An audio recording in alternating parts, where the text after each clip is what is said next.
Hi, everyone. This is the Crime Cafe, your podcasting source of great crime, suspense, and thriller writing. I'm your host, Debbi Mack. Before I bring on my guest, I'll just remind you that the Crime Cafe has 2 ebooks for sale, the 9-book box set and the short story anthology. You can find the buy links for both on my website, debbimack.com, under the Crime Cafe link.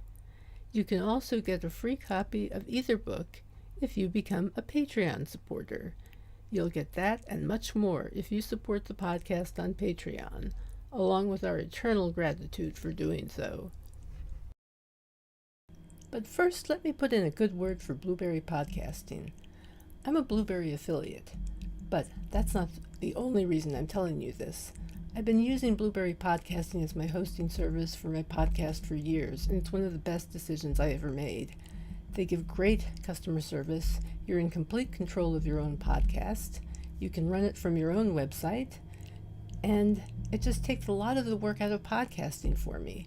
I find for that reason that it's a company that I can get behind 100% and say, you should try this. Try Blueberry. It doesn't require a long-term contract, and it's just a great company, period. And it also has free technical support by email, video, and phone, so you can get a human being there. Isn't that nice? Hi, everyone. My guest today has a career in workplace communication and management. She teaches leadership skills and has a nonfiction book called The Leadership Decision, which she published before her crime novel. Her crime novel is stunning. It's called Stunning.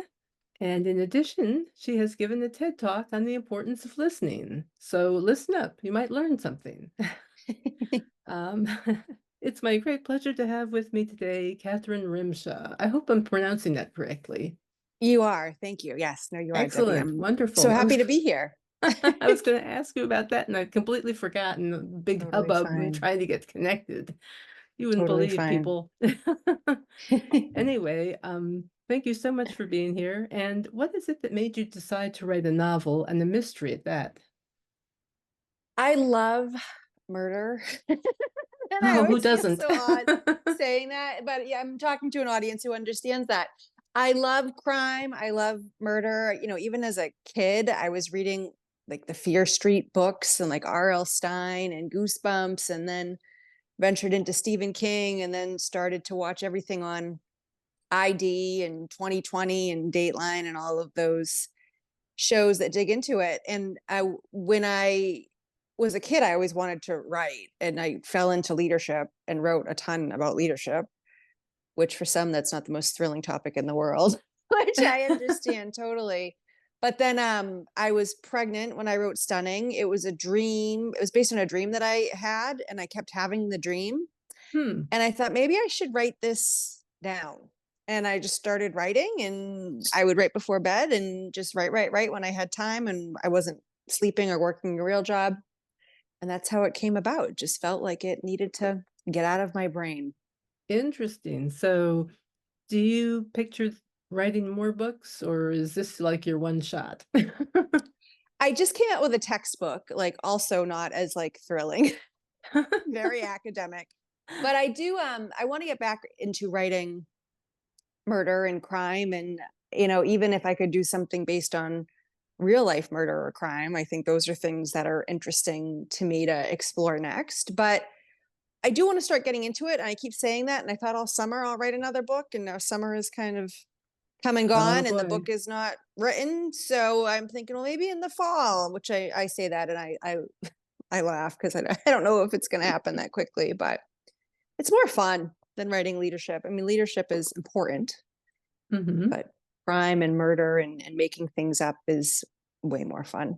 Making things up is fun. Yeah. It's its own form of work, but at the same time, it's fun work. It is fun work. Yeah. Your books, do you have a traditional hybrid or are you self-published? I am self-published with my first 2, but the textbook I did work with a publishing company. So that was interesting too, to have that experience after doing 2 on my own and working with editors and beta readers and that whole The whole spiel, shebang, the whole yes. Yeah. team. I was going to ask you about your publishing journey, what it's been like for you. Has it been what you expected? With the first one, it was a learning curve, because I wanted to find an editor, and I found an excellent editor named Sandy, and she was so great at walking me through the entire process because she's very experienced and does a lot of writing herself and writes books for authors like trying to get published for the first time. And she is just brilliant at everything she does. So with having her, that was amazing. And I can't quite how I remember how I found her. I think I just found her through like a online platform or a Google search or something, but she Hmm. was a huge help. So even though I found it a little overwhelming at times and expensive at times, she Oh really yeah. made it feel like worth it. And then with the second book, it felt like a breeze because I knew what to expect and it just went a lot quicker. So, Yeah, but yeah. I would say, there's so many tools out there, as you know, for authors to use and to benefit from and to get their work out there that it's no longer, I can look back now and think like it's not as bad as what I thought it was going to be.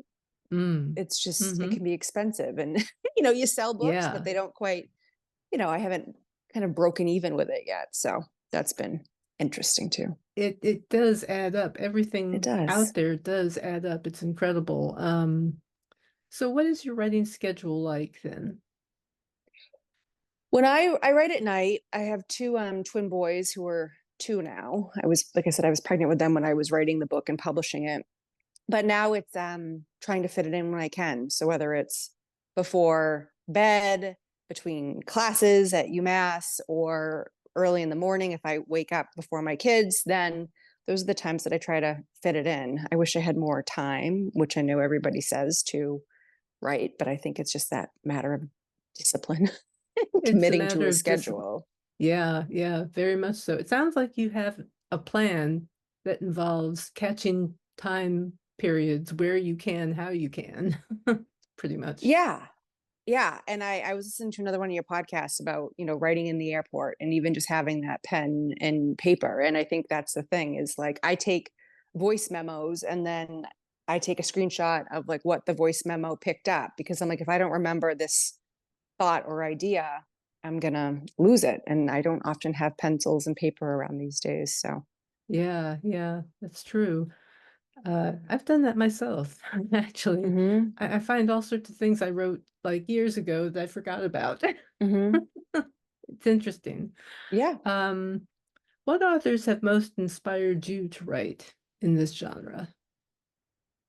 I think it's going back to that R.L. Stein, like starting as a kid. I think that those Fear Street books, Goosebump books really caught my attention. But I also then, in high school, I started reading Stephen King, as most high schoolers start to do, I shouldn't say most high schoolers. I think at the time, a lot of my colleagues and peers and friends were. I don't know if Stephen King is as popular now with the younger demographic, although I want to make sure. I assume he is. But I think folks like that who were pretty mainstream and out there and being published and seen as like real authors were the ones that got me kind of hungry to write. And then, now many years later, writing in this particular genre. So, Yes. Hmm. Yeah, I have to read those Goosebumps books sometime because I keep hearing about them, you know? It's like yeah. a period that I didn't have because I didn't have kids. So it's like hmm there are all these children's books that sound so intriguing to me that I don't know about. And And I I look think, back and I think, oh, I yeah, didn't mean to interrupt you, but I'm like, oh my no, gosh, I was reading some of this at 12, 13, 10. I think I started with some of these books. And it's like, they got their hooks in me, I guess. I think they can be equally entertaining for adults, you know? Oh, Stuff like totally. that. I mean, that's I love stuff like that, you know, just to go off and read a middle grade or a child's book or a teenage, hmm you know, a young adult, just for something different, you know, to get away from the adults for a while. Oh, 100%. Gives you a new Yeah. perspective. Let's see. Your book is set in New England, correct? Which is where you are. Yes, so I'm in Massachusetts in the greater Newburyport area. So, right, if you're looking at a map, right on the New Hampshire, Massachusetts line. And Ah, my book kind of bounces around with perspective. So it's thinking about some activities happening, years ago in Boston or even at Amherst, and, some events happening here in Newburyport, and then some bouncing up to Mount Katahdin in Maine, and really just having some fun with playing around with locations and perspective and time. And that's where I tried to weave some of that into to stunning. that sounds like fun. I love when a book gives you a sense of the place where it's set. And it sounds like it's set in some pretty interesting places. I've been to Mount Katahdin. Okay. It's really nice. We went It's camping there, beautiful. and I remember the shoreline reminded me of California, Yeah. the It's rocky shoreline. it's beautiful. I mean, Maine's got so many great spots, but that It's Mount Katahdin gorgeous. is breathtaking. Yeah, wow. Let's see. If there's one trait or theme that tends to come out in your writing, what do you think it would, the most major theme or device or whatever you use in your work? What would it be? I I think it's perspective. When I teach, and like I said, I teach leadership and management, and I talk often about perspective, that people can look at a leader and somebody can think they're amazing and excellent, and some people can think they're a complete dud. And it's always the debate of who's right or who's wrong.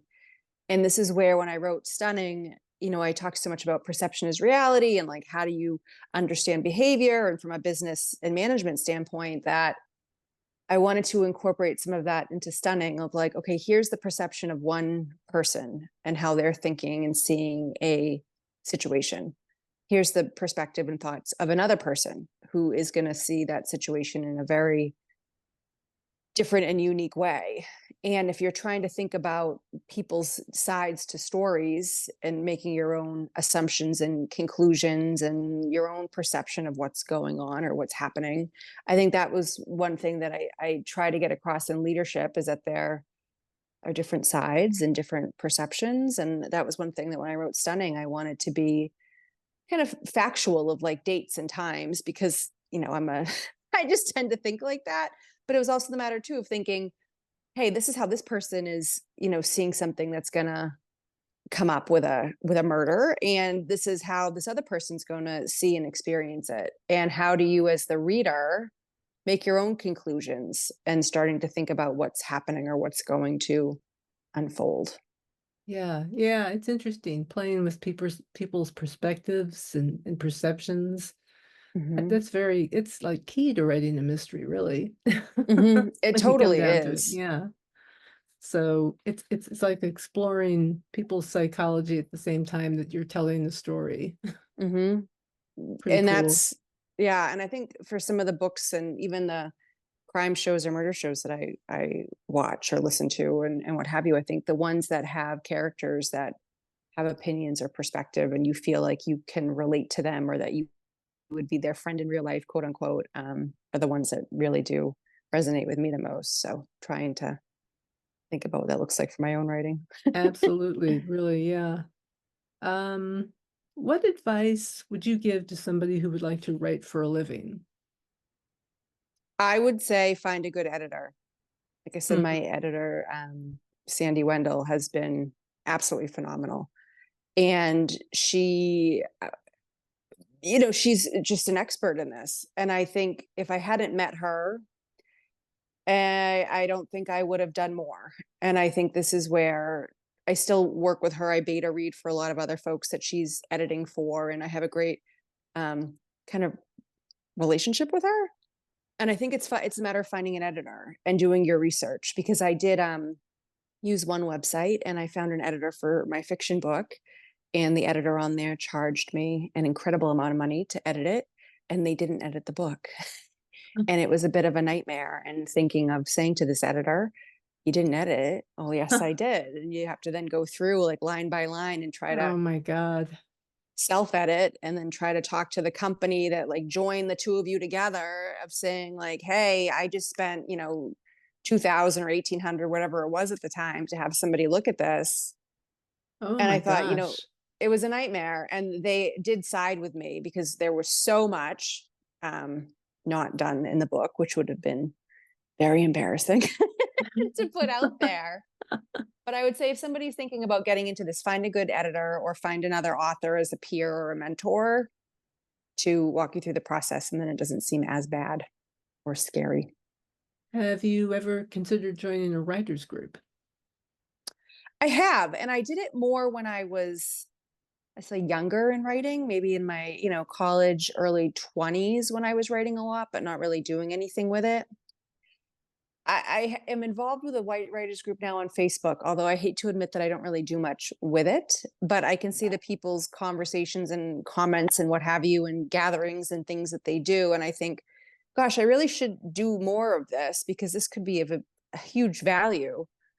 And then I just don't. But I would say that those types of groups and support, to your point, can be incredibly beneficial in trying to navigate this and understand it, especially like the marketing of books after it's all said and Oh done, because boy, that's its whole yes. other monster. Oh yes. Yeah, I don't think people really have a sense of how much work authors do in terms of marketing their books. Hmm. It's just incredible, and especially now when there's just so much to choose from. It's Hmm. almost like you've got the paradox of choice at work here. It's like, Hmm. okay, which one of these things is really best for me? Right.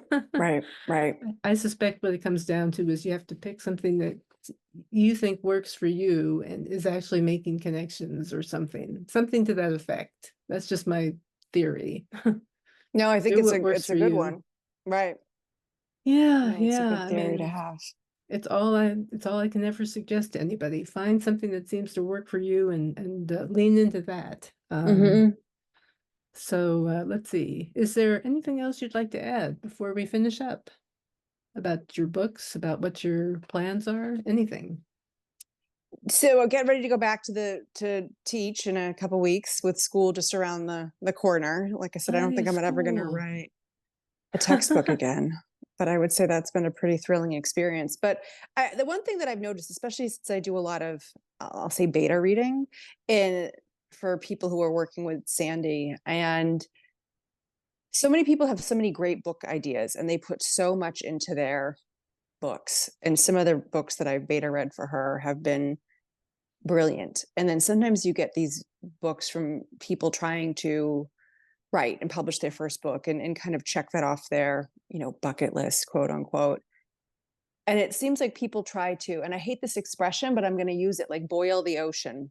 People with that first book, I think they're trying to get everything in it in order to have it be representative of them and their life and their writing and their expertise and how brilliant they are. And I get it because people have lives. They want to share that. I mean, that's a point of being a writer, is thinking about those connections and considering how you can change the world or bring value or whatever that might look like to someone's noble cause in doing this.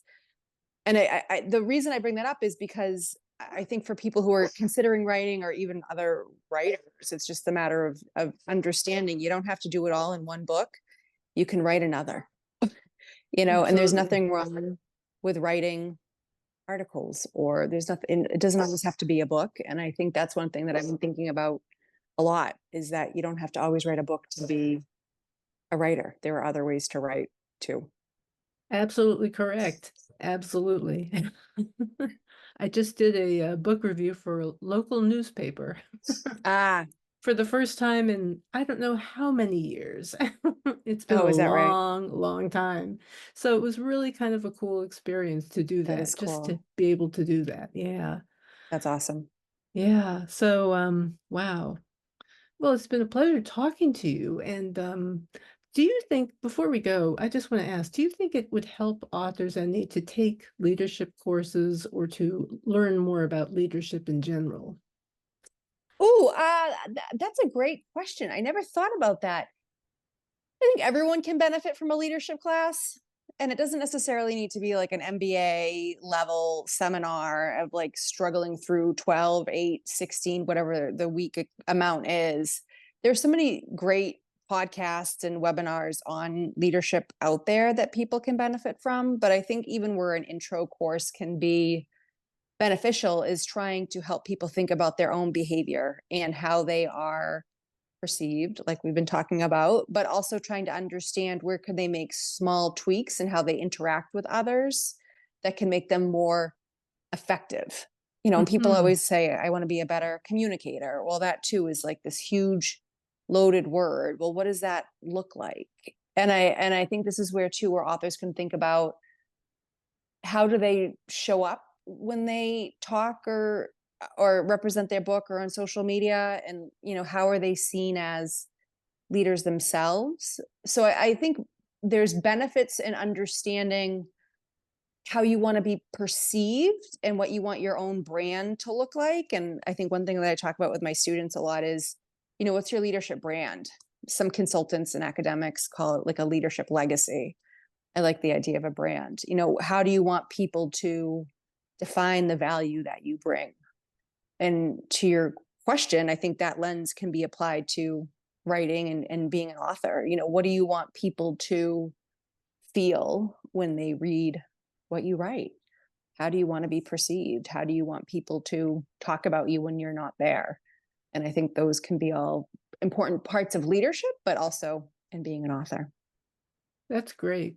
What you're Thank you. saying, I mean, you're kind of reading my mind a little bit. Oh, We're, good. we're kind of Perfect. vibing here. I definitely get what you're saying, and it's really good advice. Oh, good. Hope it helps. Yeah. Oh, I think everybody could benefit from learning about leadership skills and Mm-hmm. kind of how to take responsibility for your own career. Mm-hmm. Learn to use your strengths, lean into your strengths rather than trying to do everything, all that kind of stuff. Mm-hmm. Um, Delegating when necessary. Yes. Oh boy. Yes. All But those loaded things. yes, all those things. But I want to thank you so much for being here and talking with us today. Thank you for sharing your expertise now with us. And My everybody pleasure. should watch your TED Talk. Thank What's it you. called again?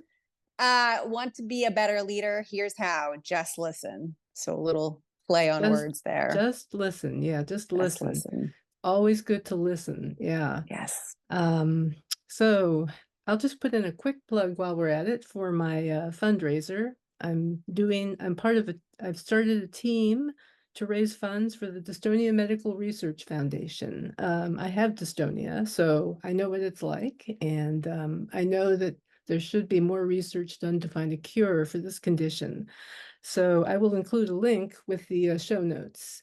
And hopefully it's free to join the team. You don't have to pay anything, but if you can join the team, it helps show support for raising money for this condition that people don't know about. A lot of people don't know about it. It's a movement disorder, in case you were wondering. So in any case, on that note, I will just finish up by saying that our next guest will be Tom Fowler. And until then, take care and happy reading.